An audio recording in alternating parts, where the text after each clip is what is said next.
नमस्कार, प्रादेशिक समाचार के साथ मैं प्रियंका। पहले मुख्य समाचार। देश की आर्थिक स्थिति में सुधार के संकेत, वस्तु और सेवा कर जीएसटी संग्रह 1 लाख करोड़ रुपए से पार। प्रदेश की 2 सीट दुमका और बेरमो उपचुनाव के लिए थमा प्रचार का शोर। कल सुबह 7 बजे से होगा मतदान, 10 नवंबर को आएंगे नतीजे। राज्य में कोविड से स्वस्थ होने वालों की दर बढ़कर 94% से अधिक हुई। पिछले 24 घंटे में 398 मरीज ठीक हुए। और आईपीएल क्रिकेट में कल कोलकाता नाइट राइडर्स ने राजस्थान रॉयल्स को 60 रन से हरा दिया। इसके साथ ही राजस्थान रॉयल्स टूर्नामेंट से बाहर। अब समाचार विस्तार से। कोविड-19 महामारी के खिलाफ देश एकजुट होकर लड़ रहा है। आप भी हमारे साथ सुरक्षा और बचाव के 3 आसान एहतियाती उपायों का संकल्प लें। मास्क पहनें, 2 गज की दूरी है जरूरी, सुरक्षित दूरी बनाए रखें, हाथ और मुंह साफ रखें। देश की आर्थिक स्थिति में सुधार का संकेत देते हुए इस वर्ष अक्टूबर में वस्तु और सेवा कर जीएसटी से राजस्व संग्रह 1,05,155 करोड़ रुपए रहा। वित्त सचिव एबी पांडे ने आकाशवाणी को बताया कि इस वर्ष अक्टूबर में संग्रहित जीएसटी राजस्व पिछले वर्ष की इसी अवधि में प्राप्त राजस्व से 10% अधिक है।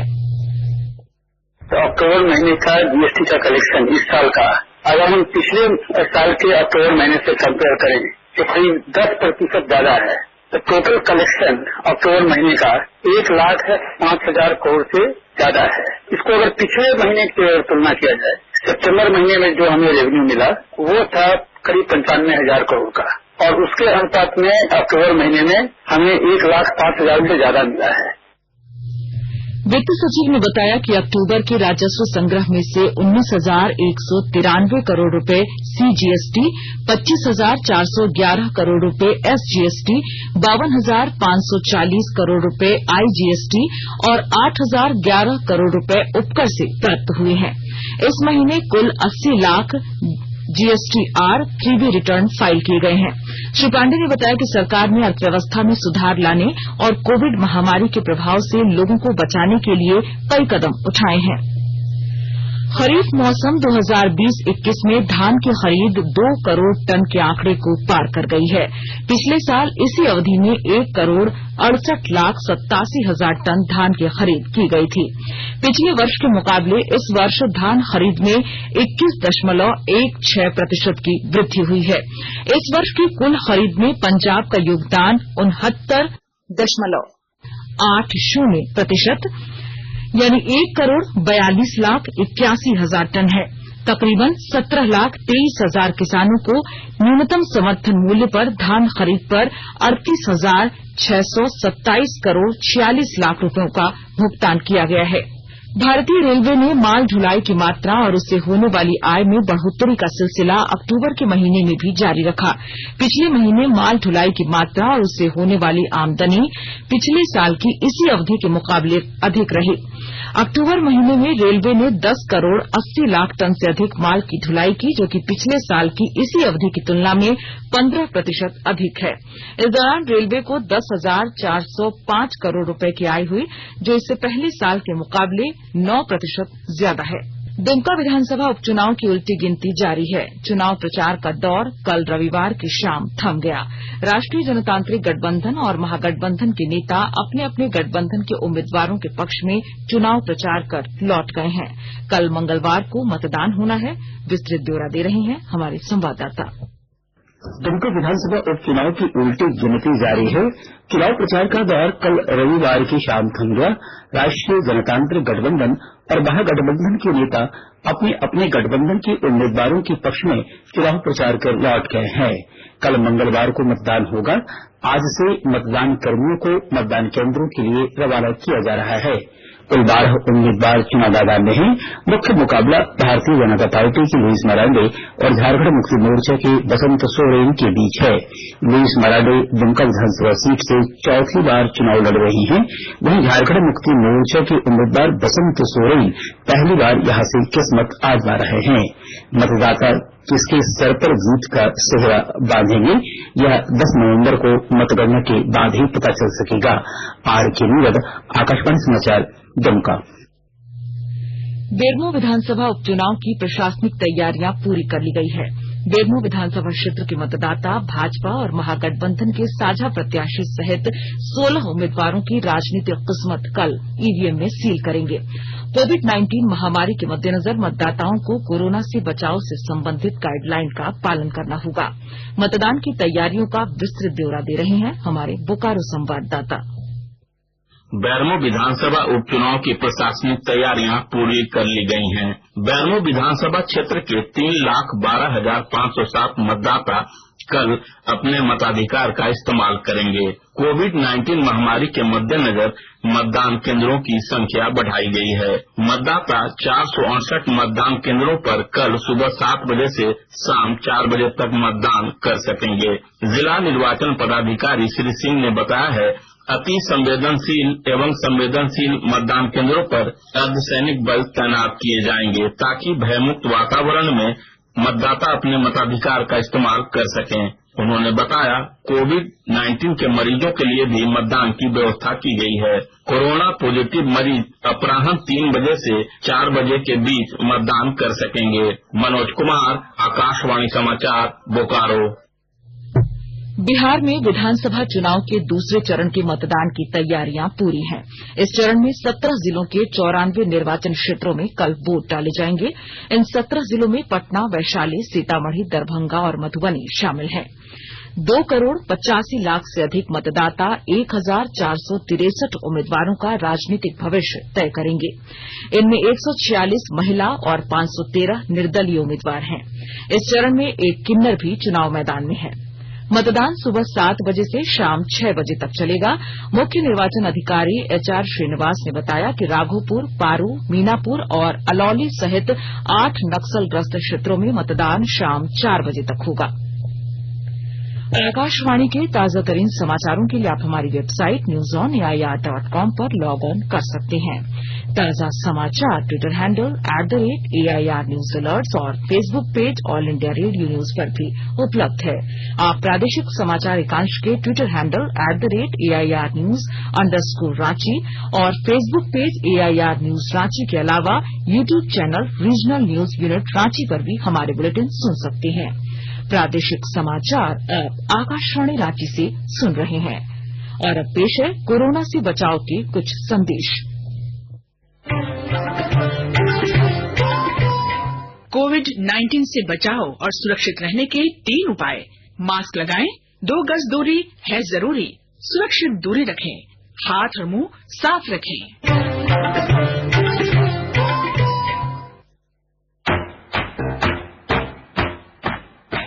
चलो मिलकर इस शुरुआत करें, चलो एक फैसला आज करें, मास्क नहीं तो टोकेंगे, कोरोना को रोकेंगे, चलो इस इरादा करते हैं, चलो इस इरादा करते हैं, मास्क नहीं तो टोकेंगे, कोरोना को रोकेंगे। भारत सरकार द्वारा जनहित में जारी। प्रादेशिक समाचार में आपका फिर स्वागत है। राज्य में पिछले 24 घंटों में कोरोना के 326 नए मामले सामने आए हैं, जबकि 1 मरीज की मौत हुई है। वहीं कोरोना के 398 मरीज ठीक हुए हैं। प्रदेश में कोविड-19 मामलों की कुल संख्या बढ़कर 1,02,087 हो गई है। इसमें 5,229 सक्रिय मामले हैं, जबकि 95,973 मरीज ठीक हुए हैं। राज्य में कोरोना से अब तक 885 मरीजों की मौत हुई है। झारखंड में कोरोना का रिकवरी रेट 94.01% हो गया है। अब तक 34,02,867 सैंपल कलेक्ट किया गया, जिनमें 33,93,772 सैंपल की जांच की गई। जामताड़ा जिले के शहरी और सुदूरवर्ती ग्रामीण क्षेत्रों में लगातार कोरोना जांच अभियान चलाया जा रहा है। कल चिन्हित 8 स्थलों पर शिविर लगाकर कोरोना जांच अभियान चलाया गया। इस दौरान 3,527 लोगों का नमूना संग्रह किया गया। 2,162 नमूनों की जांच की गई। जांच के दौरान 10 नए संक्रमितों की पुष्टि हुई है। वहीं स्वस्थ हुए 6 लोगों को अस्पताल से छुट्टी दे दी गई। जिले में चरणबद्ध निर्धारित स्थलों पर लगातार जांच अभियान चलाया जा रहा है ताकि कोरोना के प्रसार पर विराम लगाया जा सके।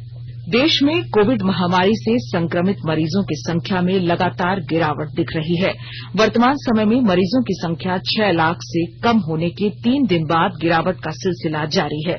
इस समय देश में कोविड मरीजों की संख्या 5,70,458 है। इलाज करा रहे रोगियों की संख्या घटकर कुल संक्रमित रोगियों की संख्या के 6.97% है, जिससे नए मरीजों की संख्या में गिरावट का पता चलता है। स्वास्थ्य मंत्रालय ने कहा है कि इस उपलब्धि का कारण केंद्र सरकार की विस्तृत जांच, समय पर निगरानी, तत्काल अस्पताल में भर्ती कराने और उपचार संबंधी नियमों का कड़ाई से पालन करने की नीति है। पलामू प्रमंडलीय मुख्यालय में डाल्टनगंज की सड़कों पर लोगों को जाम से मुक्ति दिलाने के लिए पाइप के आकर्षक डिवाइडर बनाए गए हैं। नगर निगम ने पहल करते हुए 20 वर्षों से अधिक समय से कचरे में फेंके प्लास्टिक का उपयोग करते हुए डिवाइडर बनवाया है। विस्तृत ब्यौरा दे रहे हैं हमारे पलामू संवाददाता। पलामू प्रमंडलीय मुख्यालय डाल्टनगंज की सड़कों पर आप चलेंगे तो देखेंगे पाइप के डिवाइडर बने हैं। डिवाइडर सुंदरता बढ़ाने के साथ साथ ट्रैफिक को भी कंट्रोल कर रहे हैं। लोगों को जाम से राहत मिल रही है। जिस पाइप से ये डिवाइडर बने हैं वे 20 वर्षों से अधिक समय से कचरे में फेंके हुए थे। कचरे में फेंके हुए इस पाइप को मेदिनीनगर नगर निगम ने पहल करते हुए डिवाइडर बना दिया है। डाल्टनगंज शहर 2017 में नगर पालिका से नगर निगम में अपग्रेड हुआ। इस शहर को जाम से मुक्त रखना बड़ी चुनौती थी। शहर में ट्रैफिक कंट्रोल को लेकर एक हाई लेवल बैठक हुई थी। इस बैठक में मुख्य सड़कों पर डिवाइडर बनाने का निर्णय लिया गया था। डिवाइडर बनाने में भारी भरकम खर्च हो रहा था। इसके बाद नगर निगम ने पहल करते हुए कचरे में फेंके हुए पाइप से डिवाइडर बनाया गया। जसप्रीत सिंह, आकाशवाणी समाचार, Palamu. Indian Premier League cricket में कोलकाता नाइट राइडर्स ने कल दुबई में राजस्थान रॉयल्स को 60 रन से हरा दिया। इस जीत से नाइट राइडर्स ने प्लेऑफ में स्थान बनाने की अपनी उम्मीद को बरकरार रखा है, जबकि राजस्थान रॉयल्स टूर्नामेंट से बाहर हो गई है। नाइट राइडर्स ने पहले बल्लेबाजी करते हुए 20 ओवर में 7 विकेट पर 191 रन बनाए। राजस्थान रॉयल्स के लिए राहुल तेवतिया ने 4 ओवर में 25 रन देकर 3 विकेट हासिल किए। राजस्थान रॉयल्स 20 ओवर में 9 विकेट पर 131 रन ही बना सकी। नाइट राइडर्स की तरफ से पैट कमिंस ने 4 ओवर में 34 रन देकर 4 विकेट हासिल किए।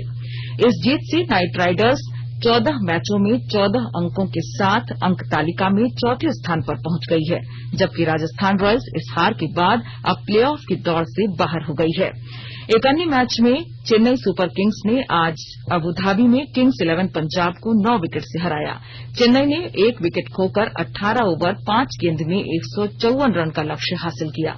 इससे पहले पंजाब ने निर्धारित 20 ओवर में 6 विकेट पर 153 रन बनाए।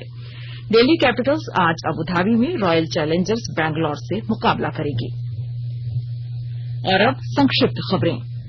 झारखंड एकेडमिक काउंसिल जैक द्वारा मैट्रिक और इंटर की पूरक परीक्षा 321 केंद्रों पर आयोजित की जाएगी। इसमें 62,000 परीक्षार्थी शामिल होंगे। इंटर की पूरक परीक्षा 6 से और मैट्रिक की 9 नवंबर से होगी।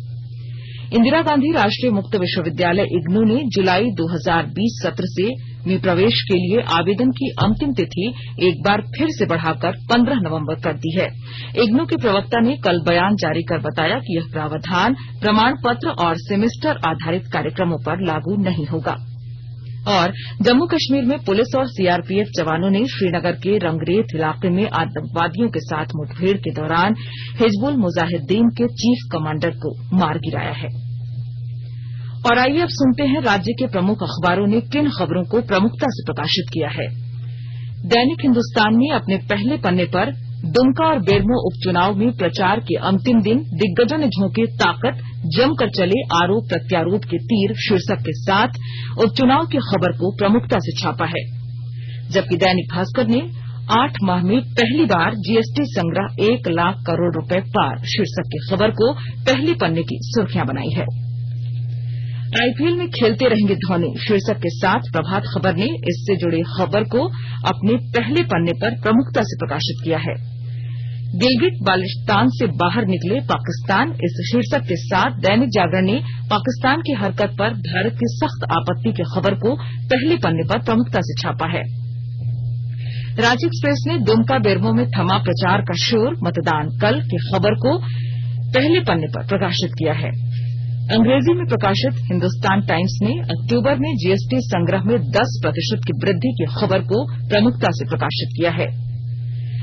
वहीं द टाइम्स ऑफ इंडिया ने मारा गया हिजबुल मुजाहिदीन का टॉप कमांडर की खबर को पहले पन्ने पर प्रकाशित किया है। और अब अंत में मुख्य समाचार एक बार फिर। देश की आर्थिक स्थिति में सुधार के संकेत, वस्तु और सेवा कर जीएसटी संग्रह 1 लाख करोड़ रुपए से पार। प्रदेश की 2 सीट दुमका और बेरमो उपचुनाव के लिए थमा प्रचार का शोर, कल सुबह 7 बजे से होगा मतदान, 10 नवंबर को आएंगे नतीजे। राज्य में कोविड से स्वस्थ होने वालों की दर बढ़कर 94% से अधिक हुई, पिछले 24 घंटे में 398 मरीज ठीक हुए। और आईपीएल क्रिकेट में कल कोलकाता नाइट राइडर्स ने राजस्थान रॉयल्स को 60 रन से हरा दिया। इसके साथ ही राजस्थान रॉयल्स टूर्नामेंट से बाहर। इसके साथ ही आकाशवाणी रांची से प्रादेशिक समाचार का ये बुलेटिन समाप्त हुआ। नमस्कार। घर में रहिए, सुरक्षित रहिए और सुनते रहिए आकाशवाणी।